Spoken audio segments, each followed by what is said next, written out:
Let us turn to Numbers chapter 11, verse 4 to 6. సంఖ్యాకాండము 11వ అధ్యాయము 4 నుంచి 6 వచనాలు. Numbers 11, 4 to 6. సంఖ్యాకాండం 11 4 నుంచి 6 వచనాలు. The rabble with them began to crave other food. And again the Israelites started wailing and said, if only we had meat to eat. We remember the fish we ate in Egypt at no cost. Also the cucumbers, melons, leeks, onions and garlic. Now we have lost our appetite. We never see anything but this manna.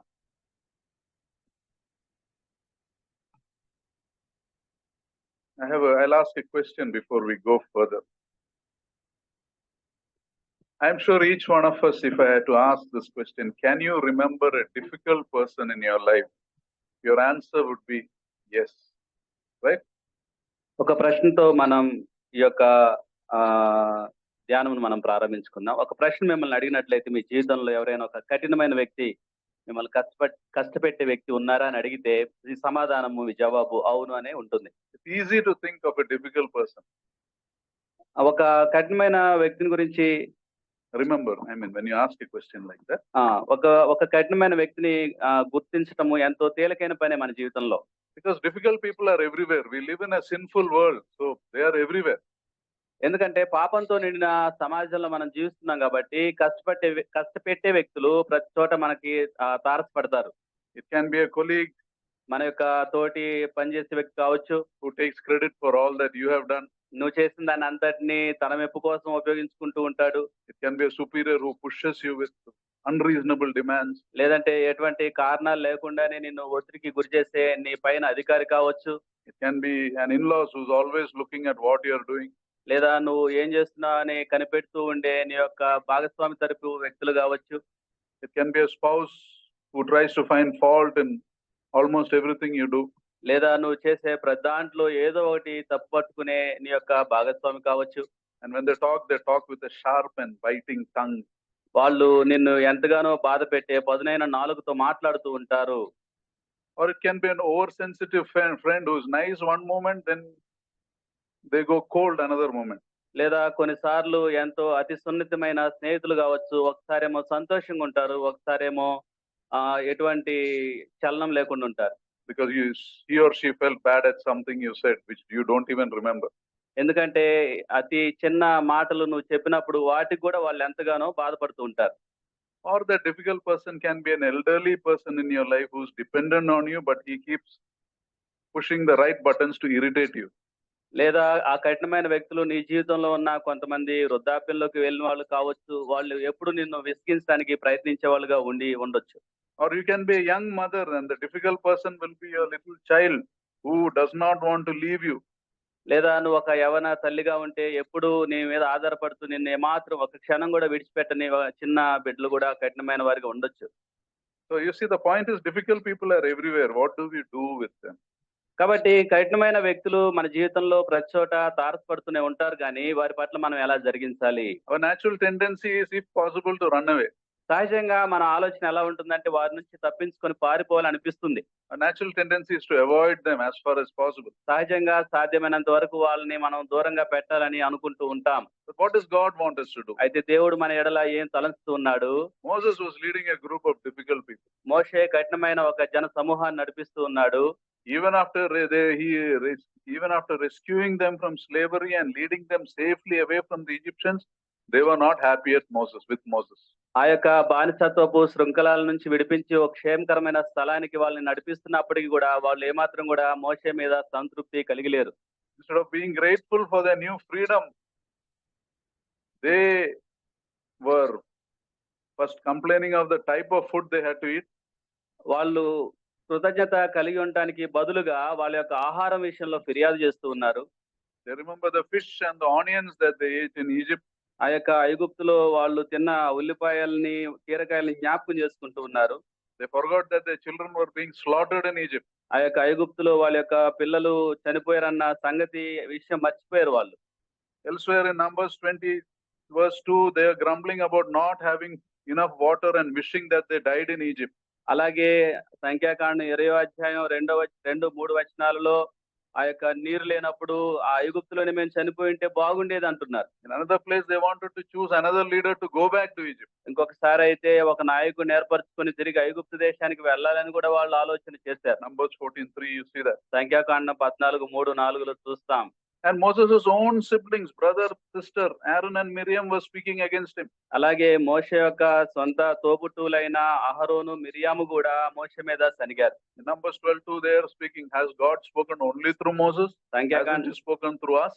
సంఖ్యాకాండం 12:2 వాళ్ళు అంటారు, మోషే చేత మాత్రమే యెహోవా పలికించినా ఆయన మా చేత కూడా పలికించలేదా అని చెప్పారు. And because of this constant complaints, Moses sometimes used to get frustrated. ఈ యొక్క ఫిర్యాదులు ఆ విధంగా కొనసాగుతూ ఉన్నప్పుడు కొన్నిసార్లు మోషే అసహనానికి గురయ్యాడు. And in Numbers 11, we see one of the rare times the frustration of Moses. ఈ యొక్క సంఖ్యాకాండం 11వ అధ్యాయంలో ఎంతో అరుదుగా మోషే యొక్క అసహనం మనకు కనిపిస్తుంది. Just look at, I'll read it in English, 10-15, Numbers 11, 10-15. 10-15 వచనాలు. Moses heard the people of every family wailing, each at the entrance of his tent. The Lord became exceedingly angry and Moses was troubled. He asked the Lord, see how he's speaking, why have you brought this trouble on your servant? What have I done to displease you that you put the burden of all these people on me? Verse 12, he says, did I conceive all these people? Did I give them birth? Why do you tell me to carry them in my arms as a nurse carries an infant to the land you promised on oath to your forefathers, to their forefathers? Verse 13, where can I get meat for all these people? They keep wailing to me, give us meat to eat. I cannot carry these people by myself. The burden is too heavy for me. In verse 15, it says, if this is how you are going to treat me, put me to death right away. If I found favor in your eyes, do not let me face my own ruin. You see, Moses was such a loving and patient and godly man, but the Israelites irritated him thoroughly. మోషే ఎంతో గొప్ప సహనము, ప్రేమ, దీర్ఘశాంతం, కనికరం కలిగిన వాడు. అయితే ఆ యొక్క ఇశ్రాయేలీయులు ఆయన్ను అసహనానికి గురి చేస్తూ వచ్చారు. Here you see, they almost pushed him over the edge. ఆ యొక్క మోషే ఎంతగానో అసహనానికి గురయ్యేంతగా వాళ్ళు ఆయన విసిగించారు. Yet amazingly, by God's grace, Moses persevered. He persevered by God's grace. దేవుని యొక్క కృపను బట్టి ఆయన అసహనం కలిగిన వాడిగా ఉన్నాడు. ఆ యొక్క సహన విషయంలో బలంగా మోషే కనిపిస్తున్నాడు. And what is amazing about Moses is he didn't retaliate against this irritating group of people. ఇక్కడ ఉన్న ఒక అద్భుతమైన విషయం ఏంటంటే మోషేని విసిగిస్తున్న వారి మీద మోషే మాటలతో దాడి చేయలేదు. When they accused him, he didn't defend himself. వారిని ఆయన వాళ్ళు నిందించినప్పుడు ఆయన వారితో పోరాటం చేయలేదు. He demonstrated amazing humility and compassion, and stunningly he intercedes for them. వారి పట్ల ఎంతో గొప్ప సహనాన్ని కనబరచడం మాత్రమే కాకుండా వారి కొరకు ఆయన విజ్ఞాపన కూడా చేశాడు. For example, Moses and Aaron complained against him, but Moses pled with the Lord to heal Miriam's leprosy. అహరోను మిరియాము మోషే మీద ఫిర్యాదు చేసినప్పుడు, చెడ్డగా చెప్పినప్పుడు మిరియాం యొక్క కుష్ఠరోగం గురించి దేవునికి మోషే విజ్ఞాపన చేశాడు. The reason for Miriam's leprosy was she complained against Moses' leadership, but Moses didn't keep it in heart. He intercedes for her. మిరియాంకి కుష్ఠరోగం ఎందుకు సంభవించిందంటే మోషే మీద చెడ్డగా మాట్లాడటం వల్ల సంభవించింది. అయినప్పటికీ దాన్ని మనసులో పెట్టుకొని ఆమె కోసం విజ్ఞాపన చేశాడు మోషే. In Numbers 14:19, he begs God to forgive Israel's unbelief. ఆ యొక్క ఇశ్రాయేలీల అవిశ్వాసాన్ని దయచేసి పరిహరించుము, క్షమించుము అని సంఖ్యాకాండం 14:19 విజ్ఞాపన చేశాడు. And when Moses and Aaron made a golden, when Aaron and Israelites made a golden calf to worship, it was Moses who lay prostrate before God and fasted 40 days and nights, asking for their forgiveness. అలాగే ఇశ్రాయేలీయులు అహరోను బంగారు దూడను చేసి దేవునికి రోషం కలిగించినప్పుడు 40 రోజుల పాటు వారి కోసం ఉపవాస ప్రార్థనలు చేశాడు మోషే. See that in Deuteronomy 9:18. ద్వితీయోపదేశకాండం 9:8 ఆ విషయాలు చూస్తాం. If you dislike somebody, you may pray for them, but usually we don't fast for them, right? సహజంగా ఎవరి మీదైనా మనకి ఇష్టం లేనప్పుడు ప్రార్థిస్తాం కానీ వాళ్ళ కోసం ఉపవాసం చేయం. Usually, you know. సహజంగా But even at the end of his life, Moses still lovingly led the disobedient Israelites. అయితే మోషే తన యొక్క చివరి దినముల వరకు ఆ యొక్క అవిధేయత కనబరిచిన ఇశ్రాయేలీయులను ఓపికతో నడిపించాడు. Even in his last days, he made sure God kept another leader in place of him. తన యొక్క చివరి దినాల్లో కూడా దేవుడు మరి యొక్క నాయకుడిని వారి పట్ల ఏర్పరచాలని కూడా ఆయన ఆశించాడు. In other words, Moses never stopped loving them even at their worst. మరొక విధంగా చెప్పాలంటే ఇశ్రాయేలీయుల యొక్క దుర్మార్గమైన హీనమైన స్థితిలో ఉన్నప్పటికీ కూడా వాళ్ళ పట్ల ఆయన కోపడలేదు. And this is a lesson, precious lesson for us. ఇదంతో ప్రశస్తమైన పాఠంగా మనకుంది. We need to ask God not to run away, grace to not to run away, but keep trying to love that hard to love person. కఠినమైన వ్యక్తుల దగ్గర నుంచి దూరంగా పారిపోకుండా వారిని ప్రేమించే మనసును మనకి ఇవ్వాలని మనం ప్రార్థించవలసిన వారమై ఉన్నాం. Let me speak of 6 ways we can keep loving someone. కఠినమైన వ్యక్తుల్ని ప్రేమించడానికి 6 మార్గాల గురించి మనం ధ్యానించుకుంటాం. Short lines. 6 చిన్న విషయాలు. When you want to love a difficult person, first we must pray for our own heart. ఒక కఠినమైన వ్యక్తిని మనం ప్రేమించాలంటే మొదటగా మన యొక్క మనసును గురించి ప్రార్థించుకోవాలి. Colossians 2:12 and 2:14 says, as God's chosen people, clothe yourself with compassion. I'm just paraphrasing. కొలస్సీ పత్రిక 3వ అధ్యాయంలో పౌలు అంటాడు, కొలస్సీ పత్రిక 3వ అధ్యాయంలో పౌలు 3వ అధ్యాయంలో అపోస్తలుడైన పౌలు అంటాడు, ప్రభు మిమ్మల్ని క్షమించలాగిన మీరును కూడా క్షమించండి, అనుబంధమైన పరిపూర్ణతకు అనుబంధమైన ప్రేమను ధరించుకోండి. So the first thing you want to handle a difficult person, ask God to soften your own heart. Lord, take care of my anger, take care of my irritation. కాబట్టి ప్రభుకు మనం ప్రార్థించాలి. ప్రభు నా యొక్క మనసులో నుంచి కోపాన్ని ద్వేషాన్ని తీసివే ప్రభు అని ప్రార్థించాలి. Pray for your own heart. Then second, pray for them. నీ యొక్క సొంత మనసు గురించి ప్రార్థించుకోవాలి. ఆ తర్వాత ఆ వ్యక్తి గురించి నువ్వు ప్రార్థన చేయాలి. Pray that God will work in their hearts also. వారి యొక్క హృదయాల్లో కూడా దేవుడు పనిచేయలాగా ప్రార్థించాలి. Pray that the Lord, they will be attracted to the Lord, they will be saved. దేవుని యొద్దకు వాళ్ళు ఆకర్షించబడి దేవుని చేత రక్షించబడులాగున ప్రార్థించాలి. In Philippians 1:9-11, Paul says, this is my prayer that your love may abound more and more. Philippi 1:9 అని అంటాడు, అంతకంతకు ఈ యొక్క అనుభవ జ్ఞానంతో కూడిన ప్రేమ అభివృద్ధి చెందాలి అంటాడు. The third is move towards them, not away from them. మూడవదిగా ఈ కఠినమైన వ్యక్తులకు సమీపంగా మనం వెళ్ళాలి, కానీ వారి యొద్ద నుంచి దూరంగా మనం పారిపోకూడదు. Usually when strained relationship, we want to avoid people. No? సహజంగా బలహీనమైన సంబంధాలని కలిగి ఉన్నప్పుడు వాళ్ళ నుంచి దూరంగా మనం వెళ్ళిపోతూ ఉంటాం. But don't have anything in your heart. Wherever possible, try to move towards them. అయితే అవకాశం దొరికినప్పుడల్లా ఆ యొక్క వ్యక్తులకు మనం సమీపంగా వెళ్ళేవారిగా ఉండాలి. You may have received a harsh comment from someone who talked about your ministry. You are not doing this properly, or some family member who always comments. Ask God for that grace to respond to them lovingly.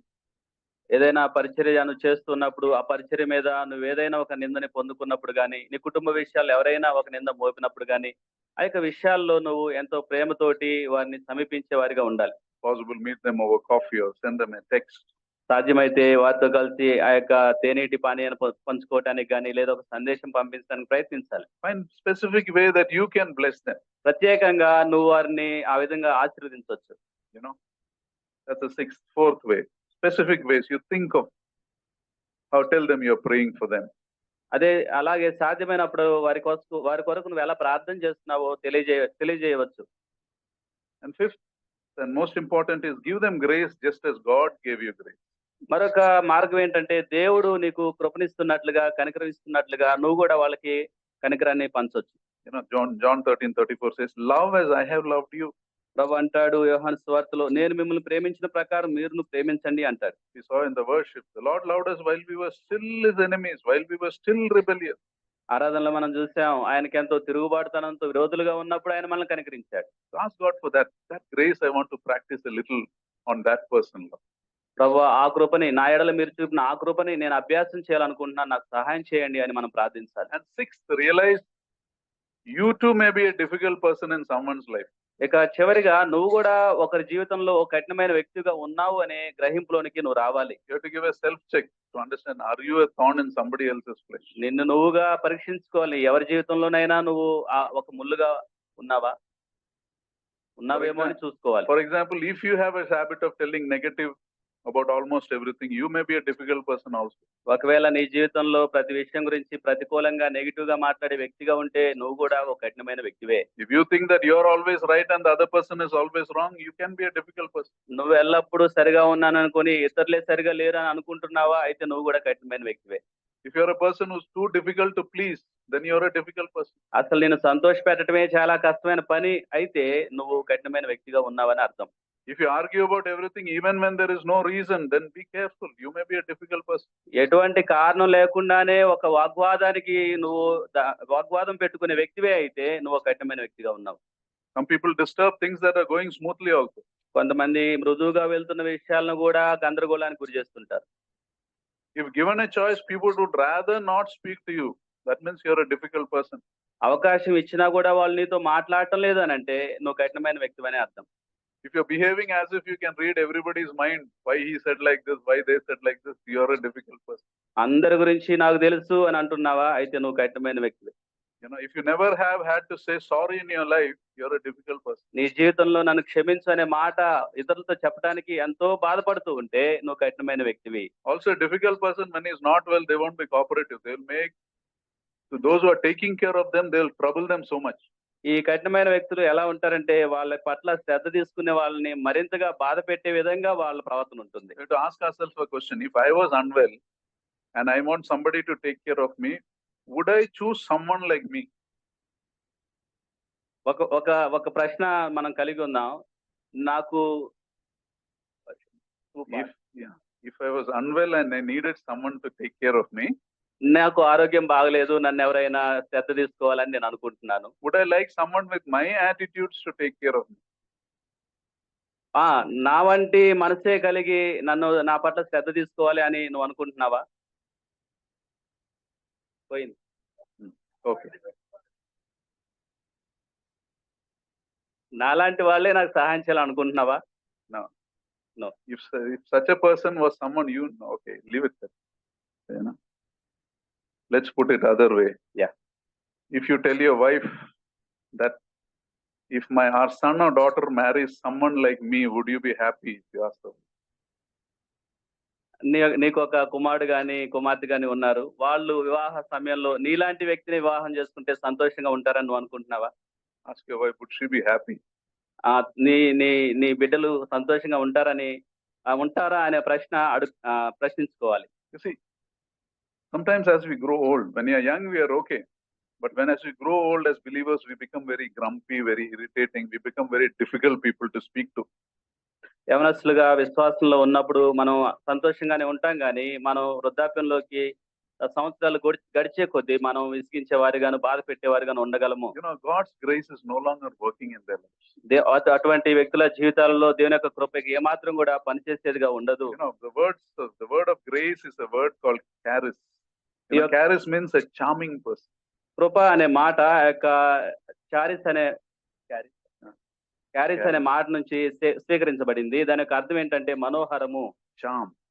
మనోహరము. A believer is a charming person. A person full of grace is a charming person. People love to be with him. People love to talk to him.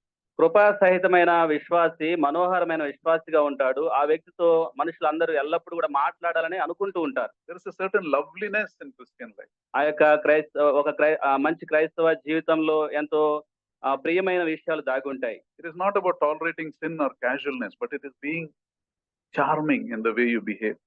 ఆ యొక్క నువ్వు జరిగించే కార్యాలలో సంగతుల్లో పాపాన్ని అంగీకరించమని కాదు కానీ దాని అర్థము నువ్వు మనోహరంగా ఉండాలి అని దాని అర్థం. Some qualities of charming people are they have a positive attitude. They don't look to complain.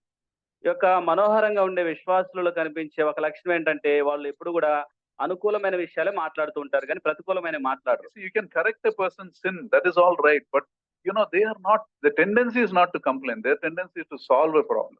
ఒక వ్యక్తి యొక్క పాపాన్ని బట్టి గద్దించవచ్చు కానీ ఆ వ్యక్తిని దూరంగా పెట్టాలన్న ధోరణితో వాళ్ళు ప్రవర్తించరు. You know, and they usually have people to point out their own mistakes. They will have some close people who tell you, you didn't do like this properly, you did like this properly.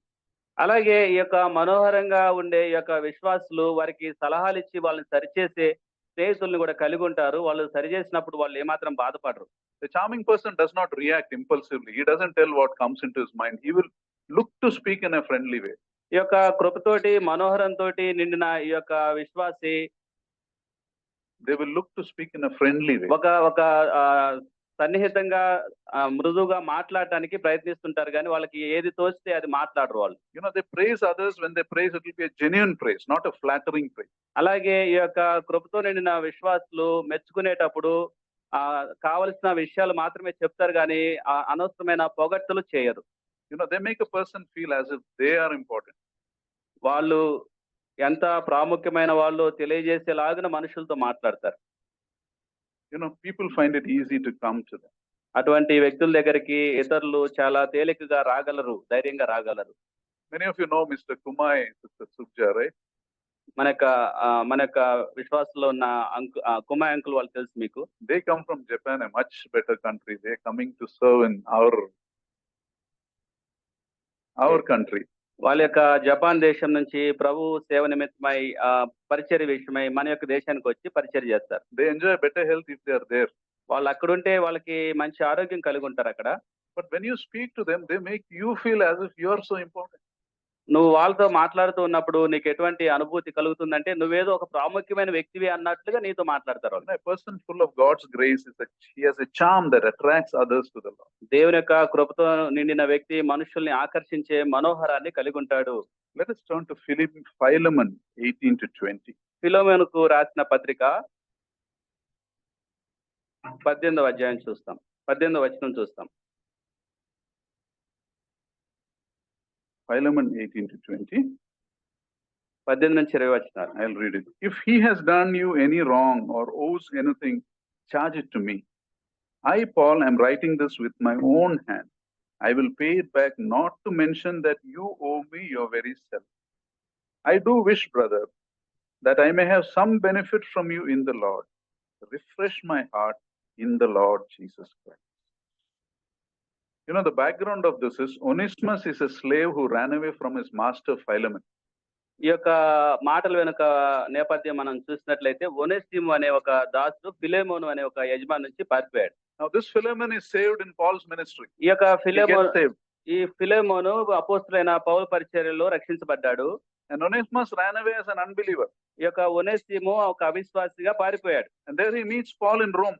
అయితే రోమాలో ఉన్న పౌల్ని ఆయన కలుసుకున్నాడు. And Onesimus is saved. ఇప్పుడు ఒనేసిము కూడా రక్షించబడ్డాడు. And Apostle Paul is sending Onesimus back to Philemon, and this is the letter that he writes. అయితే ఒనేసిముని తిరిగి Philemon దగ్గర పంపుతూ ఉన్నప్పుడు పౌలు రాసిన పత్రిక ఇది. You see, this shows another aspect of loving difficult people. కఠినమైన వ్యక్తుల్ని ప్రేమించడంలో చూపిస్తున్న మరొక అంశం ఇక్కడ మనం నేర్చుకుంటాం. Many times we find it difficult to love a person because how they treated us in the past. చాలా సార్లు గతంలో ఒక వ్యక్తి మన పట్ల తప్పుగా చెడ్డగా జరిగిస్తే అతన్ని ప్రేమించడానికి ఎంతో కష్టపడుతూ ఉంటాం. And here Apostle is writing to Philemon as an advocate on behalf of Onesimus. ఈ యొక్క ఒనేసిముకు ఉత్తరవాదిగా ఫిలెమోనుకు పౌలు ఈ పత్రిక రాస్తున్నాడు. He not only ran away, he stole some money out. కేవలం ఒనేసిము పారిపోవడం మాత్రమే కాదు కానీ కొంత ధనం కూడా దొంగిలించాడు ఫిలెమోను దగ్గర. And here Paul is telling, refresh my heart in the Lord Jesus Christ by accepting him as you would accept me. అయితే పౌలు అంటున్నాడు ఫిలెమోను తోటి, నువ్వు నన్ను స్వీకరించినట్లుగా ఒనేసిమును స్వీకరించి క్రీస్తునందు నా హృదయానికి విశ్రాంతి కలుగజేయి, ఆనందం కలుగజేయి అంటున్నాడు. Paul is telling you are justified in seeking punishment to Onesimus. You are justified in asking. ఒనేసిముకి శిక్షణ ఇవ్వడానికి అర్హత నీకు ఉంది. But I want you to welcome this brother with the same affection you show me. అయితే నన్ను నువ్వు స్వాగతించినట్లుగా ఇప్పుడు నువ్వు ఒనేసిమును స్వాగతించాలి అంటున్నాడు పౌలు. God used me to save you, right? నిన్ను రక్షించడానికి ప్రభు నన్ను వాడుకున్నాడు కదా. Now I want you to treat Onesimus as how you would treat me. కాబట్టి నా ఎడల నువ్వు ఎలా ప్రవర్తిస్తావో ఆ విధంగా ఇప్పుడు ఒనేసిము ఎడల ప్రవర్తించు అంటున్నాడు. Because when you do that, you're refreshing my heart in the Lord. ఎందుకంటే ఆ విధంగా నువ్వు ఒనేసిమును చేర్చుకుంటే యేసుక్రీస్తు ప్రభు నన్ను సంతోషపెట్టిన వాడు అవుతావు అంటున్నాడు. Now what would happen if Philemon forgave Onesimus expecting nothing in return? కాబట్టి ఏ మాత్రం కూడా తిరిగి ఆశించకుండా ఫిలెమోను ఒనేసిమును చేర్చుకుంటే ఏం జరుగుతుంది? What would happen to the neighbors of Philemon or watching him if Philemon treated Onesimus as a dear brother?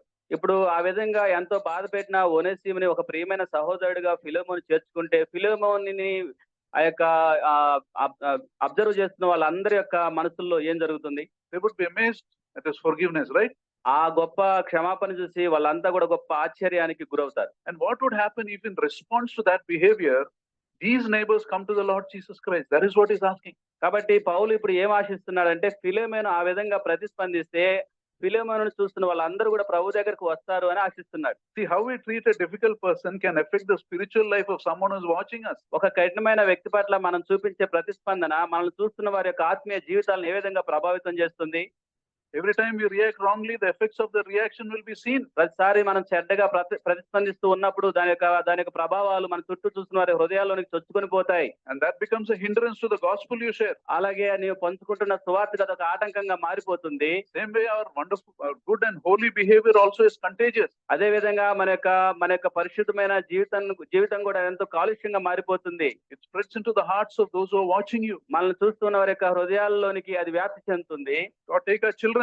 మన యొక్క పిల్లలు చూసినట్లయితే When we speak rudely to our spouse, we cannot imagine the turmoil that is there in their hearts. మన యొక్క భాగస్వామితో మనం చెడ్డగా మాట్లాడుతూ ఉన్నప్పుడు ఆ పిల్లల యొక్క హృదయాల్లోనికి వెళ్ళే నష్టాన్ని మనం ఊహించుకోలేము. When we speak rudely to our spouse, they will be feeling very sad inside. ఎందుకంటే మన యొక్క భాగస్వామితో మనం చెడ్డగా మాట్లాడుతూ ఉన్నప్పుడు పిల్లలు వారి యొక్క హృదయాలు ఎంతగానో బాధపడుతూ ఉంటారు.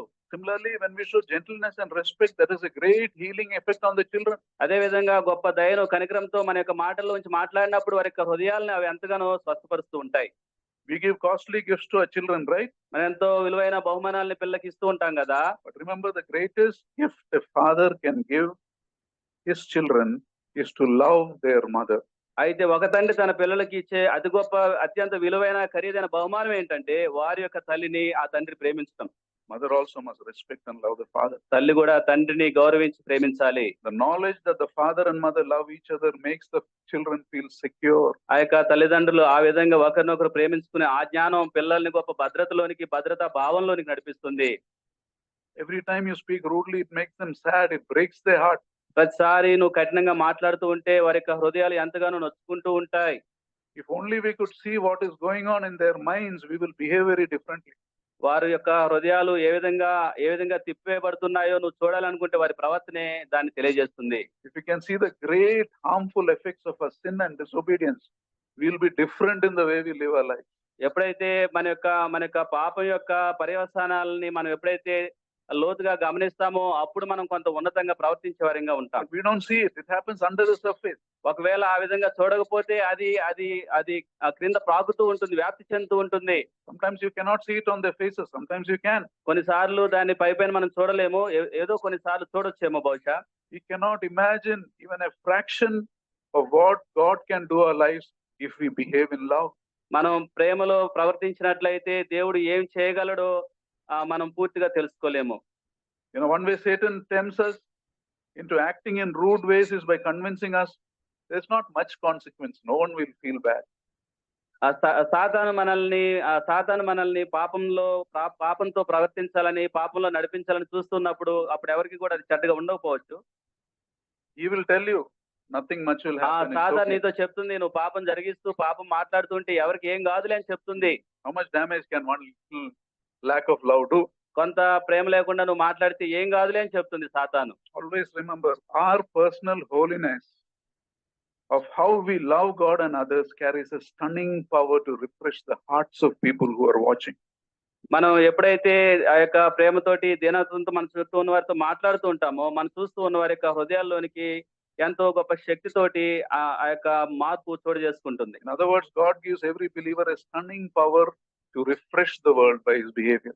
మరొక విధంగా చెప్పాలంటే దేవుడు ప్రతి ఒక్క విశ్వాసికి కూడా తన చుట్టూ ఉన్నవారు మార్పు చెందడానికి కావాల్సినంత శక్తిని, బలాన్ని దేవుడు మనకు అనుగ్రహించాడు. Satan will tempt you to be unkind but when you choose to react in love, you're refreshing the heart of someone.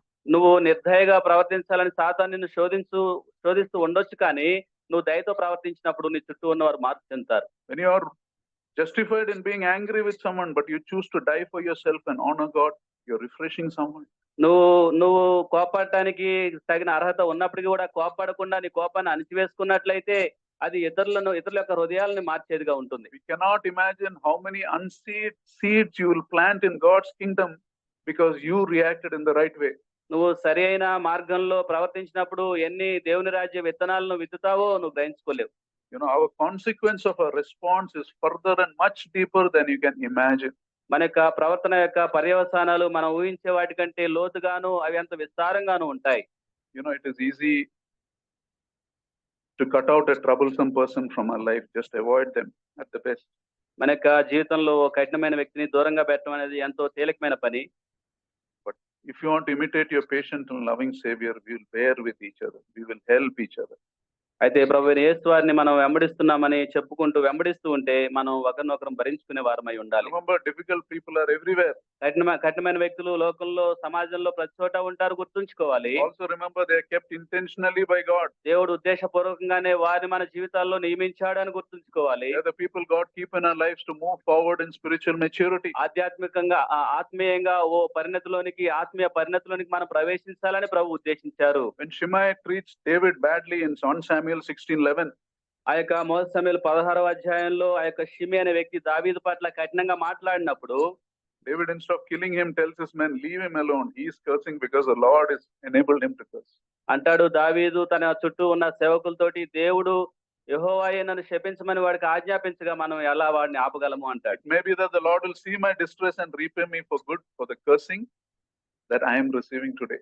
అలాగే దావీదు అంటాడు, నా శ్రమను దేవుడు లక్ష్యపెట్టి ఆ యొక్క శాపానికి బదులుగా నాకు మేలు చేస్తాడేమో అంటాడు దావీదు. One person said like this, వ్యక్తి విధంగా అన్నాడు, don't treat people as bad as they are. Treat people as good as you have become by God's grace. వాళ్ళు చెడ్డ వ్యక్తులని చెడ్డగా వాళ్ళ పట్ల ప్రవర్తించమాకు, కానీ దేవుడు నిన్నెంత మేలుకరమైన స్థితిలో ఉంచాడో, మంచిగా ఉంచాడో, నీ మంచిని బట్టి ప్రవర్తించు అని చెప్పాడు. You know, are we consciously seeking to love people as the Lord loved us? కాబట్టి ఆ యొక్క గ్రహింపుతోటి ఆ యొక్క తెలివితోటి దేవుడు మనల్ని ఎలా అంగీకరించాడో ఆ విధంగా మనుషులు మనం అంగీకరించాలి. Because you see, relationships are healed not when the guilty are punished. ఆ యొక్క శిక్షతోటి మనం మనుషుల్ని మార్చలేము. Relationships get healed when the innocent are merciful.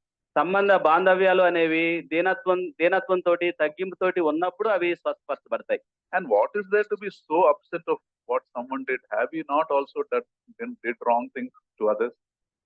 కేవలం మన పట్ల జరిగించిన వారి పట్లే మనం నిరాశకి గురయ్యేటప్పుడు మనం కలిగి ఉండాల్సిన ప్రశ్న ఏంటంటే, మన వలన కూడా ఇతరులు ఎప్పుడు నిరాశ చెందలేదా? Have we not all disappointed somebody? ఏదో ఒక వ్యక్తిని నీ జీవితంలో నువ్వెప్పుడు నిరాశకి గురి చేయలేదా? Have we not broken somebody's heart by our behavior? నీ యొక్క ప్రవర్తన చేత ఒకరి హృదయాలని నువ్వు బద్దలు కొట్టే వ్యక్తిగా ఉండలేదా? Have we not all been rude? ఒకప్పుడు మనం కఠినంగా లేమా? Have we not been selfish? ఒకప్పుడు మనం స్వార్థంగా లేమా? So what is the big need to get so upset when someone treats us badly? కాబట్టి ఒక వ్యక్తి మన పట్ల కఠినంగా ప్రవర్తిస్తే ఏదో లోకం మునిగిపోయినట్లుగా బాధపడాల్సిన పని ఏముంది? As believers, let us try to be better today than we were yesterday. కాబట్టి విశ్వాసులంగా గతం కంటే ఈ నేటి దినాన మనం మరింత ఉన్నతంగా మనం ప్రవర్తించగలము. And when we make that effort to walk in maturity, God will be honored. ఎప్పుడైతే ఆత్మీయ పరిణతితోటి ఆ ప్రయత్నం మనం చేస్తామో దేవుని యొక్క నామం గణపరచబడుతుంది. And the hearts of those who are watching us will be refreshed. మన చుట్టూ మనల్ని గమనిస్తూ ఉన్న మనుషుల యొక్క హృదయాలు దేవుని యొద్దకు తీసుకురాబడతాయి. You will be sowing unseed seeds in their hearts for eternity. నువ్వు తెలియకుండానే దేవుని యొక్క రాజ్య విత్తనాలని నువ్వు విత్తుతూ ఉన్నావు. And we will be deeply satisfied in our Christian walk. మన యొక్క క్రైస్తవ నడకలో మనం ఎంతో గొప్ప సంతృప్తిని ఇటువంటి ప్రవర్తన మనం కలిగి ఉన్నప్పుడు మనం కలిగి ఉంటాం. Let us pray. ప్రార్థించుకుందాం. Let us examine ourselves, each one of us. Ask this question, Lord, have I been a difficult person to someone? How am I handling difficult people in my life?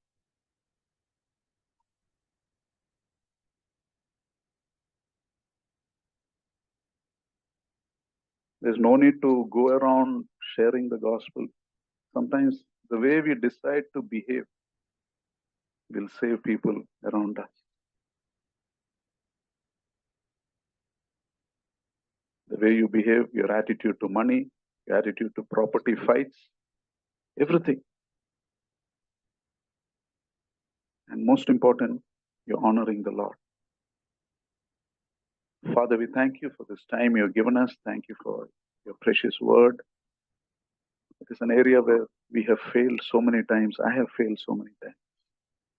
Lord, give us your grace. Your grace is there, Lord. Teach us to depend on your grace and become better people, better human beings.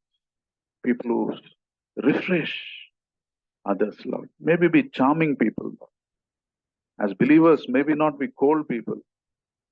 cutting off with the wrong reaction, the wrong attitude, the complaining nature, the gossiping nature. Cleanse us, Lord. May your loveliness be seen in our lives, Lord Jesus. May your fragrance, Lord Jesus, be seen through our lives. We thank you, we praise you, Master. Accept this prayer, for we offer this in the sweet and exalted name of our Lord and our Savior, Jesus Christ. Amen. Now to him who is able to keep you from falling and to present you before his glorious presence without fault and with great joy, to the only God our Savior, be glory, majesty, power, and authority through Jesus Christ our Lord before all ages, now and forevermore. Amen.